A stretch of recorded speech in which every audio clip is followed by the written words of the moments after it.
hermanos, y esa invitación de ven sin tardar, acepta a Jesús y salvo serás, es una invitación que se ha extendido por 2000 años.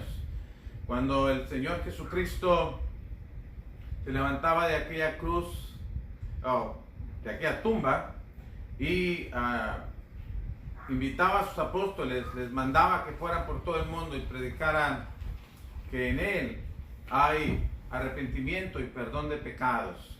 Y esa es la razón por la cual seguimos predicando la palabra de Dios. Es la razón por la cual preparamos estas lecciones, para que usted pueda conocer la voluntad de Dios para su vida, las promesas de Dios para usted y también las demandas de Dios. Lo que Dios espera ver en usted como respuesta a las bendiciones que tiene para ofrecerle. Y hermanos, como les decía, vamos a pasar a nuestro estudio. Y nuestro estudio está basado en la carta a los Colosenses, en el capítulo 1, a partir del versículo 24 al 27, aunque el verso 27 es el texto base donde sacamos nuestra lección en esta tarde. Pero queremos leer a partir del verso 24 porque es donde empieza el pensamiento que el apóstol Pablo trae. Dice: ahora me gozo en lo que padezco por vosotros, y cumplo en mi carne lo que falta de las aflicciones de Cristo por su cuerpo, que es la iglesia, de la cual fui hecho ministro según la administración de Dios que me fue dada para con vosotros. Miren esto: para que anuncie cumplidamente la palabra de Dios, el misterio que había estado oculto. Cuando habla de la palabra de Dios, después el apóstol Pablo dice: el misterio que había estado oculto desde los siglos y edades, pero que ahora ha sido manifestado a sus santos, a quienes Dios quiso dar a conocer las riquezas de la gloria de este misterio entre los gentiles, que es Cristo en vosotros, la esperanza de gloria. Cristo en vosotros, la esperanza de gloria. Como habíamos dicho, hermanos, hemos estado hablando acerca de la esperanza, y hemos estado hablando de una esperanza segura que tenemos. El mismo apóstol Pablo ya lo dijo en el capítulo 1 de la carta a los Colosenses, en el versículo 5, cuando habla a causa de la esperanza que os está guardada en los cielos. Entonces, de manera que si nosotros recordamos lo que el Señor Jesucristo dijo cuando nos enseñaba que hagamos tesoros en el cielo, donde la polilla ni el orín corrompen, y donde los ladrones no entran ni hurtan, lo que está diciendo el Señor Jesucristo es que hagamos tesoros en donde es un lugar seguro. Y nuestra esperanza, si está en los cielos, hermanos, es que es un lugar seguro. Tenemos una esperanza segura, porque está guardada para nosotros en los cielos. De manera que esa esperanza de ninguna manera va a decepcionar a aquel que la tiene y confía en las promesas de Dios. Esta esperanza debe motivarnos a ser constantes en nuestro servicio a Dios. Pero hoy queremos ver que esta esperanza tiene un fundamento. Esta esperanza tiene una base. Esta esperanza no es algo que solamente a mí intelectualmente se me ocurre pensar que quiero algo, deseo algo o espero algo y porque lo deseo tan fervientemente va a pasar. No, hermanos, nuestra esperanza está basada en la palabra de Dios. Nuestra esperanza está basada en lo que Dios ha hecho desde la eternidad por nosotros y que ha venido desarrollando a través del tiempo. Vamos a ver, por ejemplo, hermanos, el plan eterno de Dios. Quiero que pensemos primero en el plan eterno de Dios. Y para ubicarnos en la eternidad, para mirar el punto de la eternidad, podemos pensar, por ejemplo, en la Génesis capítulo 1, versículo 5, donde se nos narra que fue la tarde y la mañana el primer día contado. Fue la tarde y la mañana, dice ahí la escritura, el primer día, o un día. Y ese un día es el primer día en el tiempo. Es el primer día, hermanos, que se empieza a contar cronológicamente en la historia. Antes de eso, antes de Génesis 1:5, antes de que se contara el primer día, era una eternidad. Si para ubicarnos en el tiempo después, si leemos Juan capítulo 6, versículo 39 y versículo 40, el Señor Jesucristo habla de aquellos fieles a Él, aquellos que el Padre le ha dado. Él le ha concedido que los resucite en el día postrero. Lo que quiero que pongamos énfasis es en el día que el Señor Jesucristo menciona. Ese día es el día postrero. Y cuando hablamos de la palabra postrero, estamos hablando del día último.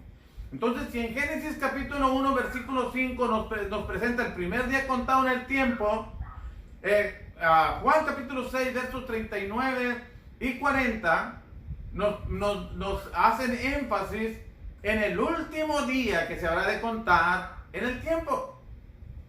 Antes de Génesis 1:5, eternidad. Después de que Jesucristo venga y seamos resucitados y llevados al cielo, según Juan capítulo 6, verso 39, es una eternidad. Sigue una eternidad. Bueno, antes de Génesis 1:5, hermanos, Dios estaba en la eternidad planeando nuestra salvación. La Biblia nos presenta varias cosas que Dios, hermanos, planeó para nosotros en la eternidad. Y lo que quiero que veamos es que Dios planeó que el hombre, entre cosas, hermanos, que el hombre podría alcanzar la gloria solamente por medio de Jesucristo. Podemos encontrar otras cosas más que Dios predestinó o Dios planeó en la eternidad, pero ahorita lo que queremos nosotros enfatizar es que Dios en la eternidad planeó cómo glorificarnos, cómo, hermanos, nosotros pudiéramos ser glorificados, cómo poder disfrutar la gloria de Dios, hermanos, la gloria eterna. Y esto fue en la eternidad y fue por medio de Jesucristo. Por eso el apóstol Pedro, cuando escribe su primera carta en el capítulo 1, en el versículo 18 al versículo 20, en sus pantallas solamente está el verso 19, pero en realidad es hasta el 20, que es el texto que quiero que mencionemos, que consideremos, hermanos, porque la Biblia dice que fuimos rescatados, dice el apóstol Pedro, fuimos rescatados de nuestra vana manera de vivir, la cual recibimos de nuestros padres. Y dice que fuimos rescatados de esa vana manera de vivir, no con cosas corruptibles como oro o plata. El oro y la plata, aunque le llamamos perlas, son cosas preciosas. De todos modos, el apóstol Pedro le llama cosas corruptibles. Y más corruptibles son cuando las ponemos a la par de la sangre de Cristo. Por eso el apóstol Pedro dice, fuimos rescatados de nuestra vana manera de vivir, no con cosas corruptibles como oro o plata, sino con la sangre preciosa. Miren, al oro y a la plata le llamamos cosas preciosas. Pero aquí el apóstol Pedro dice, no, eso es corruptible. Lo que es precioso es la sangre de Cristo.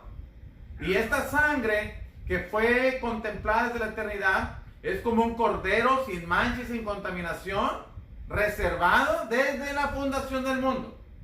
Noten, en el plan de Dios, cuando empezó todo, hermanos, Dios ya había contemplado, conociendo todo de antemano, conociendo que íbamos a pecar, que nos íbamos a contaminar, que íbamos a caer esclavos de nuestros propios pecados, esclavos del diablo. Dios buscó nuestra redención. Dios buscó nuestro rescate. Y no fue a precio de oro o plata, sino fue a precio de la sangre de su Hijo Jesucristo, reservado desde antes de la fundación del mundo, pero manifestado en los postreros tiempos por amor a nosotros. Dios, imagine desde la eternidad Dios planeando que su Hijo viniera, hermanos, y muriera por nosotros los pecadores. Dios, porque ciertamente el deseo de Dios es nuestra redención. Usted conecta ese texto de 1 Pedro capítulo 1, verso 18 al 20 con Apocalipsis capítulo 13, versículo 8, y la última parte de ese versículo nos habla del Cordero que fue inmolado desde la fundación del mundo, que fue inmolado desde entonces, en la mente de Dios, en el plan de Dios. Jesucristo ya había sido crucificado, sacrificado por nosotros, pero en su momento, en el tiempo de Dios, hermanos, cuando se cumplió el tiempo, Dios envió a su Hijo nacido de mujer y nacido bajo la ley, para que nos redimiese, según Gálatas 4:4. Bueno, hermanos, Dios había planeado eso. Había planeado más cosas. Y cuando leemos primero los Corintios, capítulo 2, versículos 7 al 9, el apóstol Pablo le escribe a los Corintios y les habla de esa sabiduría que no es alcanzable por medios humanos.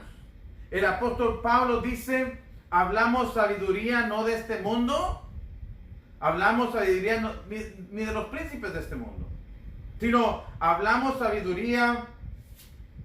Eso lo dice en el verso 6, pero el verso 7 dice: mas hablamos sabiduría de Dios en misterio. Quiero que pongan atención en ese término, la palabra misterio, porque ahorita vamos a verlo. Dice: mas hablamos sabiduría de Dios en misterio. La sabiduría oculta, otra vez, es un misterio, está oculto, la cual Dios predestinó antes de los siglos para nuestra gloria, la que ninguno de los príncipes de este siglo conoció, porque si lo hubieran conocido, nunca habrían crucificado al Señor de gloria. Antes bien, como está escrito, cosas que ojo no vio, ni oído oyó, ni ha subido en corazón de hombre, son las que Dios ha preparado para los que le aman. Lo que el apóstol Pablo está hablando aquí, hermanos, es una sabiduría de Dios, una sabiduría oculta, una sabiduría en misterio, algo que Dios, hermanos, no había revelado por todo el Antiguo Testamento. Por todo el Antiguo Testamento. Ahorita vamos a ver que ese misterio que estaba oculto, hermanos, esa verdad que estaba allí sin revelarse, ahora se ha revelado. Pero aquí nos está el apóstol Pablo hablando de la sabiduría de Dios, de la sabiduría oculta, la que se predestinó antes de los siglos para nuestra gloria. Es el mensaje del Evangelio, hermanos. Es el mensaje del Evangelio. ¿Cómo Dios iba a salvar al hombre? Bueno, por medio de Jesucristo, por medio del mensaje que se habría de predicar. Esto lo hizo Dios desde la misma eternidad.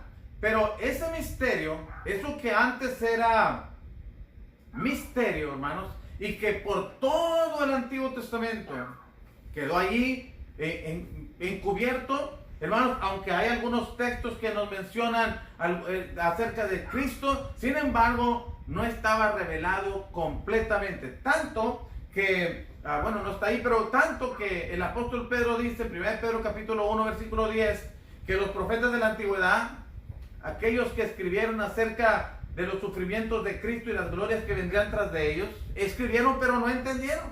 No entendieron cuándo y en qué tiempo iba a suceder esto.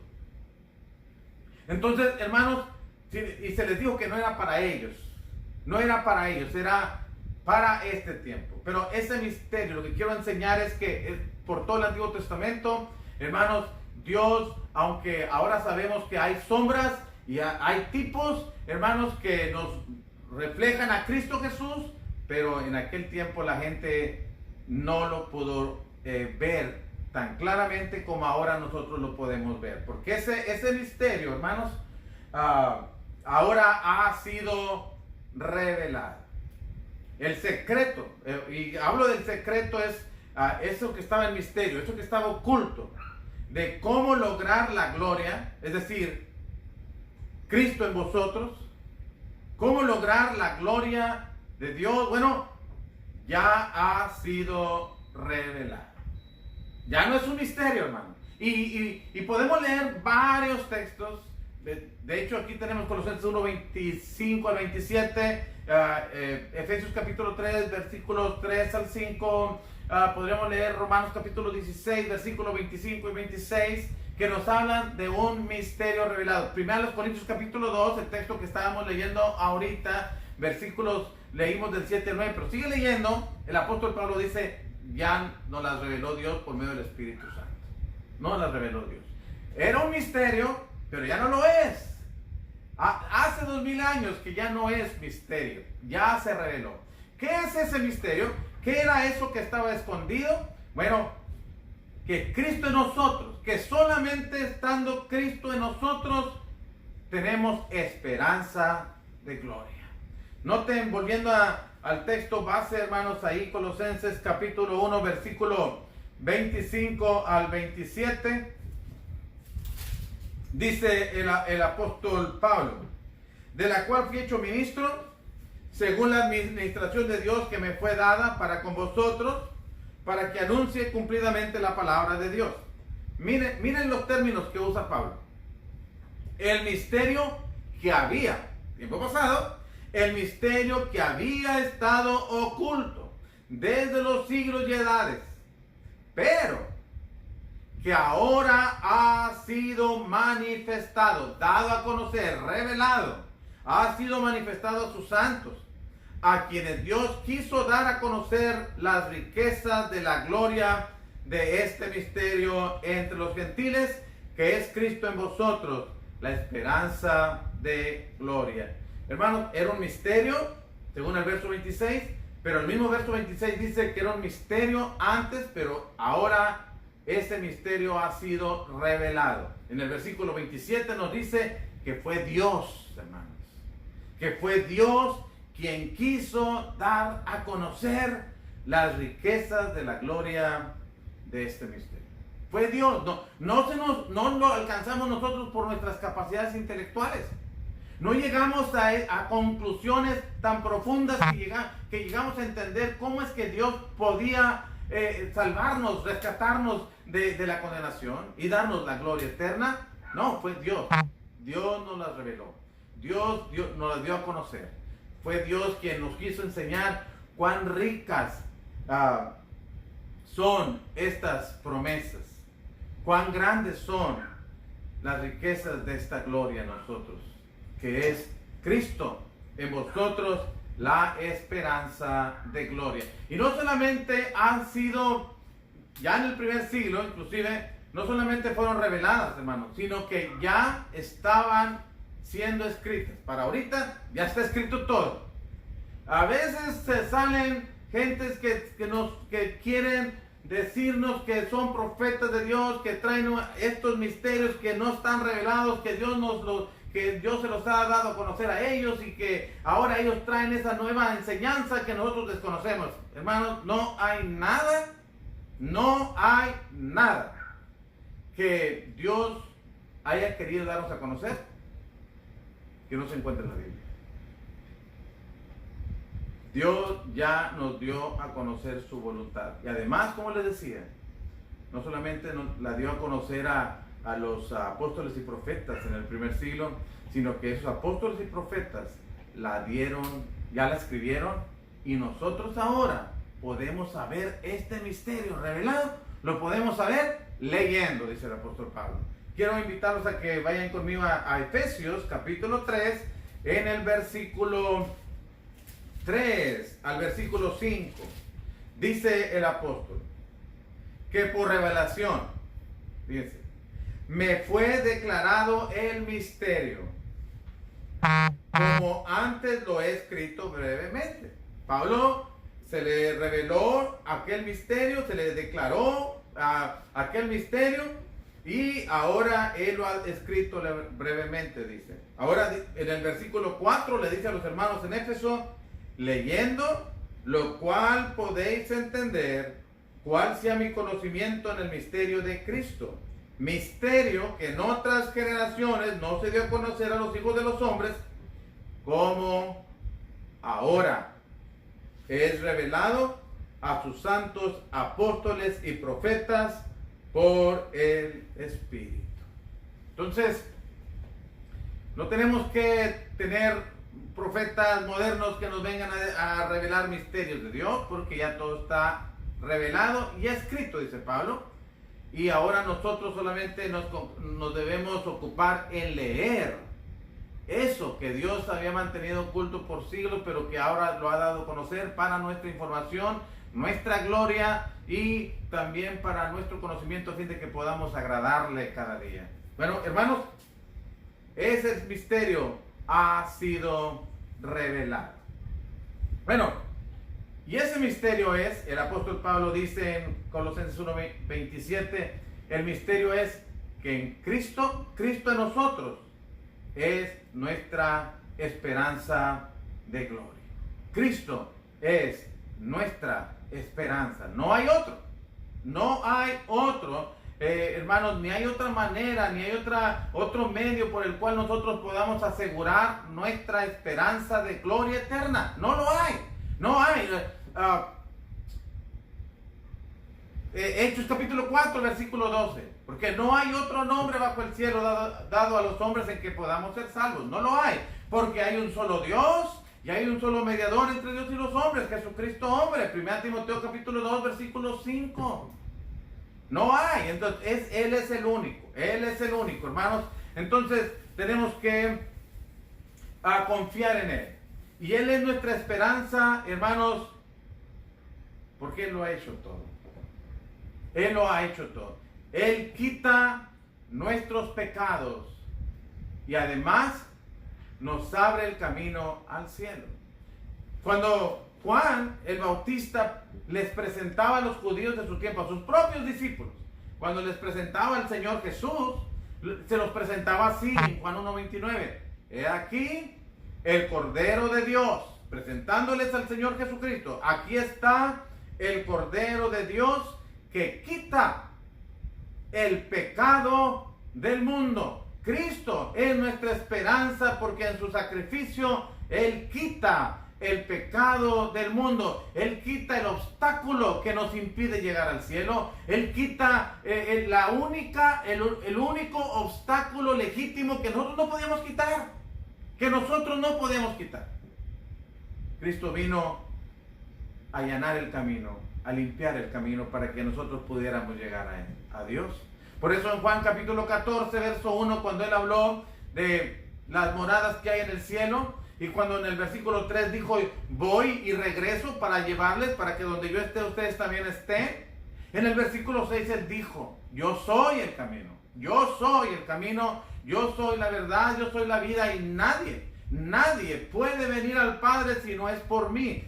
Es lo único que tenemos y es suficiente. No debemos buscar algún otro camino, hermanos. No lo hay, solamente Cristo. Cristo es el camino. Cristo es la verdad que necesitamos saber para llegar al cielo. Cristo es la vida. Cristo es, hermanos, la vida eterna. Cristo en nosotros es la esperanza. La esperanza de poder llegar a Dios porque Él es el camino. La esperanza de poder llegar a Dios porque Él nos enseña la verdad. La esperanza de poder llegar a Dios porque Él es la vida eterna. En Él estaba la vida, dice Juan capítulo 1, versículos 3 al 4. En Él estaba la vida, 4 y 5. Y la vida era la luz de los hombres. Él nos guía, Él nos enseña a vivir y Él nos prepara para que podamos llegar a la presencia de Dios. Además, ya empezamos diciendo en 1 Pedro capítulo 1, verso 18 al 20, que Él es nuestra esperanza porque Él es el único sacrificio que hizo posible nuestro rescate, nuestra redención. De manera que, hermanos, Cristo quita nuestros pecados y Cristo nos guía, es el camino para llegar al cielo.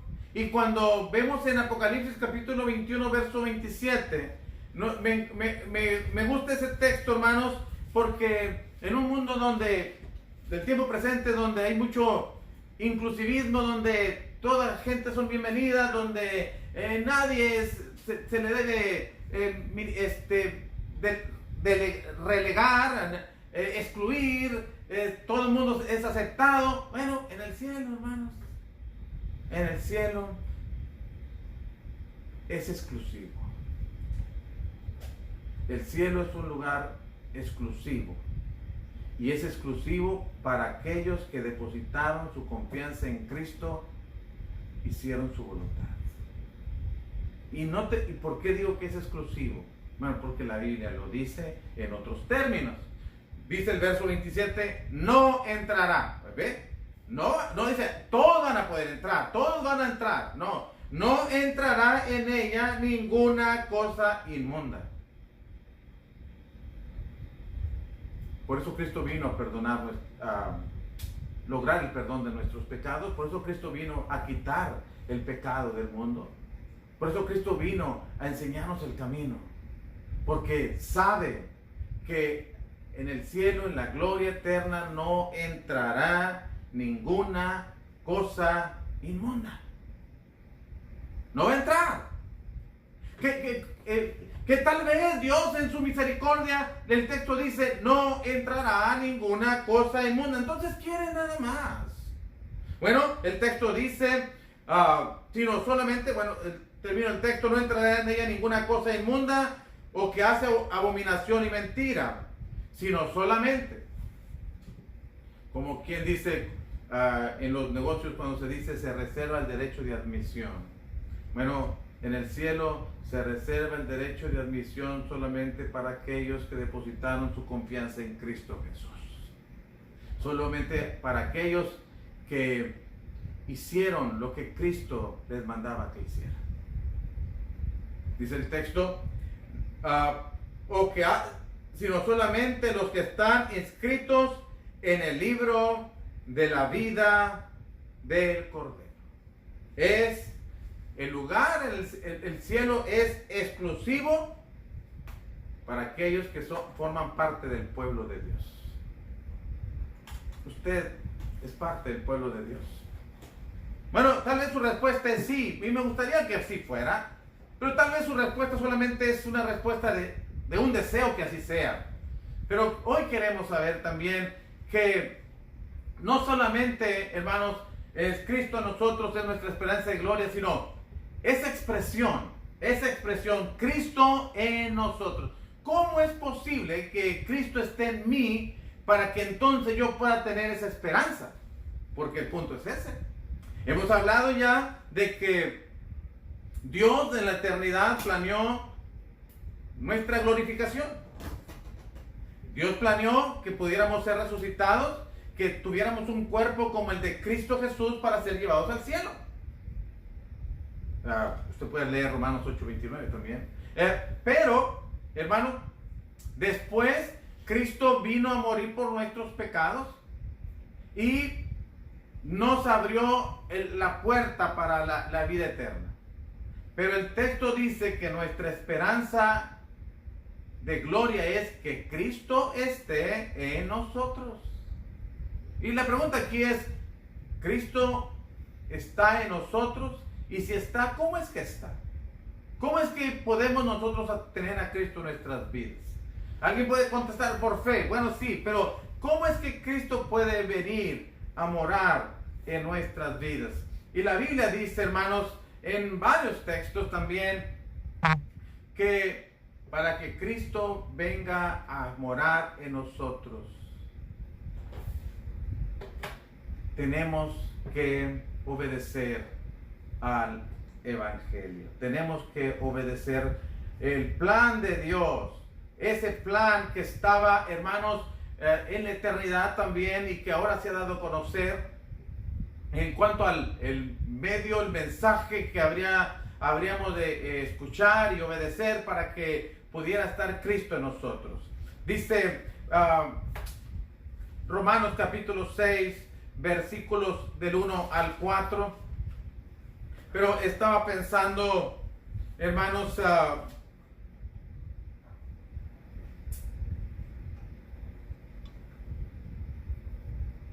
en lo que dice el Señor Jesucristo la noche que fue entregado, en Juan capítulo 14, en el versículo 23. Note, quiero que quede claro cómo es que Cristo puede estar en nosotros. Note el verso 23. El que me ama, respondió Jesús y le dijo, el que me ama, escuche esto, mi palabra guardará, y mi Padre le amará, y vendremos a él, y haremos morada con él. Para que Cristo esté con nosotros, tenemos que amar su palabra, tenemos que obedecer sus mandamientos. Por eso en Romanos capítulo 6, versículo del 1 al 4, aunque el 3 y el 4 son el texto que queremos enfatizar, pero Romanos capítulo 6, versículos del 1 al 4, el apóstol Pablo le escribe a la iglesia y que les dice, ¿qué pues diremos? ¿Perseveraremos en el pecado para que la gracia abunde? Y la respuesta es en ninguna manera. No podemos perseverar en el pecado, seguir pecando para que la gracia de Dios, el favor de Dios abunde. En ninguna manera, dice Pablo, porque los que hemos muerto al pecado, ¿cómo viviremos aún en él? Lo primero que quiero que note es que uno tiene que morir al pecado. Uno tiene que morir al pecado. Y cuando uno muere al pecado, el apóstol Pablo nos va a enseñar, ¿o no sabéis que todos los que hemos sido bautizados en Cristo Jesús hemos sido bautizados en su muerte? Porque somos sepultados juntamente con él para muerte por el bautismo, a fin de que como Cristo resucitó de los muertos por la gloria del Padre, así también nosotros andemos en vida nueva. La expresión Cristo en vosotros, nuestra esperanza de gloria. Note, ¿o no sabéis que todos los que hemos sido bautizados en Cristo Jesús hemos sido bautizados en su muerte? Porque somos sepultados juntamente con él para muerte por el bautismo, para que así como Cristo resucitó entre los muertos, también nosotros andemos en vida nueva. Con Cristo participamos en su muerte, en su sepultura y en su resurrección cuando obedecemos al Evangelio. Por eso el Señor Jesucristo mandó que se predicase el Evangelio a toda criatura. En Marcos capítulo 16, versículo 15, ir y predicar el Evangelio a toda criatura. El que creyere y fuere bautizado será salvo, el que no será condenado. ¿Por qué? Porque en el bautismo nosotros obedecemos el Evangelio. Noten ustedes el capítulo 6 de Romanos en el versículo 17 y 18. Noten lo que dice la Escritura. Pero gracias a Dios que aunque erais, le está hablando a cristianos, le está hablando a la iglesia de Cristo en Roma y les está recordando su condición espiritual pasada antes de obedecer la palabra. Y les dice, pero gracias a Dios que aunque erais esclavos del pecado, ellos hicieron algo. Y eso que ellos hicieron, esa obediencia que ellos tuvieron, cambió su condición espiritual. Dice, habéis obedecido de corazón a aquella forma de doctrina a la cual fuisteis entregados, y libertados del pecado, habéis venido a ser siervos de la justicia. Bueno, aquí el punto es este. La iglesia, hermanos, en Roma, sabe cuál era su condición antes de obedecer el Evangelio. Estaban muertos, eran esclavos del pecado. Eran esclavos del pecado. Pero cuando ellos obedecieron de corazón a aquella forma de doctrina, y la pregunta, ¿cuál es esa forma de doctrina? Bueno, la doctrina es el Evangelio, es el mensaje de Dios que tenía desde la eternidad para ser predicado, anunciado y para que la gente obedeciera. ¿Cómo se obedece esa forma de doctrina? Bueno, el apóstol Pablo ya nos dijo en el versículo 3 y en el versículo 4, cuando nosotros morimos con Cristo en el bautismo, cuando somos sepultados con Cristo en el bautismo y cuando resucitamos con Cristo para una vida nueva. Morimos al pecado para empezar a vivir para Cristo. Morimos al pecado, dejamos de ser esclavos del pecado para aprender a ser siervos de la justicia. Dejamos de ser esclavos del pecado y ahora somos libertados de él. Cuando nosotros obedecemos la palabra de Dios. Por eso le preguntaba si usted está en Cristo. Y si su respuesta es sí, la pregunta es, ¿cómo es que usted vino a estar en Cristo? Porque la palabra de Dios nos dice que es por medio de la obediencia al Evangelio. Cuando uno oye la palabra de Dios, el Evangelio, se arrepiente de sus pecados, confiesa a Jesucristo como el Hijo de Dios y es bautizado, entonces, y hasta entonces, uno viene a estar en Cristo. Uno viene a estar en Cristo. De manera que si usted no ha obedecido el Evangelio, es decir, si usted no se ha arrepentido de sus pecados, si usted no ha confesado su fe en Cristo Jesús y no se ha bautizado para que sus pecados sean perdonados, usted no está en Cristo. Y si usted no está en Cristo, su esperanza no está sobre algo firme. Usted tiene que obedecer el Evangelio. Y tiene que hacerlo lo más pronto posible. Pero si ya hemos obedecido el Evangelio, hermanos en Cristo, ahora el apóstol Pablo nos enseña en Gálatas 2:20, con Cristo estoy juntamente crucificado. Y cuando Pablo usa la palabra crucificado, hermanos, no está hablando de sufrimientos, está hablando de muerte. Y Pablo dice que con Cristo está juntamente crucificado, por lo que a continuación va a decir, ya no vivo yo. Yo ya morí a mis deseos, yo ya morí a mis propósitos, yo ya morí a mis planes, dice Pablo. Ahora, Cristo vive en mí. Cristo vive en mí, Él gobierna mi vida, Él controla mi vida, Él decide y yo simplemente me sujeto a su voluntad. Eso es que Cristo viva en nosotros. Una vez que hemos obedecido el Evangelio, tenemos que permitir que Cristo vaya cambiando nuestra vida, que vayamos muriendo cada día al yo para que Cristo viva en nosotros. Y lo que ahora vivo en la carne, sigue diciendo Pablo, lo vivo en la fe del Hijo de Dios, el cual me amó y se entregó a sí mismo por mí. Entonces, hermanos, amigos, Cristo en nosotros es nuestra esperanza de gloria.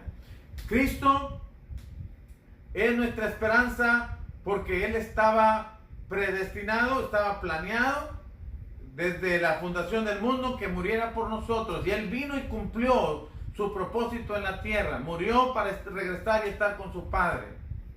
Nos dejó una esperanza en su sacrificio. Nos dejó el camino abierto para llegar al cielo. Pero ahora espera que nosotros también estemos interesados en llegar allá. Él ya hizo su parte. Noten que la salvación consta de la parte divina y la parte humana. El llegar al cielo no solamente es asunto de Dios, es asunto también de usted, es asunto mío. ¿Que Dios quiere que lleguemos al cielo? Claro que sí. Pero la pregunta no es si Dios quiere, es si usted quiere. Si usted quiere, si yo quiero. Porque Dios ya nos dio pruebas contundentes y irrefutables de que ciertamente está interesado en nuestra salvación. Planeó nuestra salvación, la efectuó en la persona de su propio Hijo, nos ha dejado el mensaje que nos puede salvar cuando lo obedecemos, y ahora nos corresponde a nosotros tomar la decisión. Ahora nos corresponde a nosotros aprovechar que en Cristo tenemos esa esperanza, que tenemos el mensaje que al obedecerlo nos da la seguridad de esa esperanza, la certeza de que, hermanos y amigos, podemos llegar a la presencia de Dios. Pero ya leímos ahorita en Juan capítulo 14, verso 23, que el Señor Jesucristo dijo, el que me ama, mi palabra guardará, y mi Padre le amará, y entonces vendremos a Él y haremos morada con Él. Pero también dijo, el que no me ama, mi palabra no guarda. Y entonces no tenemos comunión con Él. Y ya leímos Romanos capítulo 6, versículos 3 y 4, donde la Escritura nos enseña cómo la iglesia en Roma, cómo el mismo apóstol Pablo y cómo todos los ejemplos en el libro de los Hechos nos muestran a aquellos que los cuales estaba Cristo. Ellos tuvieron que obedecer al Evangelio, tuvieron que arrepentirse de sus pecados, tuvieron que confesar públicamente su fe en Cristo Jesús y bautizarse para que entonces sus pecados le fueran perdonados. Y ya ahora sí, Cristo vive en mí, dice Pablo. Y a partir de ese momento, Iglesia del Señor, empezamos a morir a nosotros para que Cristo viva en nosotros, para que Cristo controle nuestras vidas, disponga de nuestro tiempo, nos dirija y podamos vivir de acuerdo a su voluntad. Por eso la pregunta es, ¿está Cristo en usted? Si Cristo no está en usted, ¿cuál es su esperanza entonces de llegar al cielo? ¿Cuál es su esperanza de gloria eterna? ¿Cómo poder entrar al cielo? Si la Biblia dice que allí no entrará nadie que lleve pecado, y si Cristo no está en usted, usted está en pecado. Es una necesidad entonces de sentarnos a meditar nuestra condición delante de Dios y tomar responsabilidad de nuestra parte en cuanto a nuestra salvación se refiere. Por eso hemos estado insistiendo en que se comunique con nosotros, que le estamos dejando nuestro email o correo electrónico de la iglesia para que nos escriba. Le estamos dejando la dirección de la iglesia para que nos escriba también, y estamos invitándole a que se comunique con nosotros. Estamos para servirle, deseamos conocerle usted, seguir compartiendo con usted de manera personal la palabra de Dios, si usted nos lo permite. Así dejamos la invitación otra vez, hermanos en Cristo.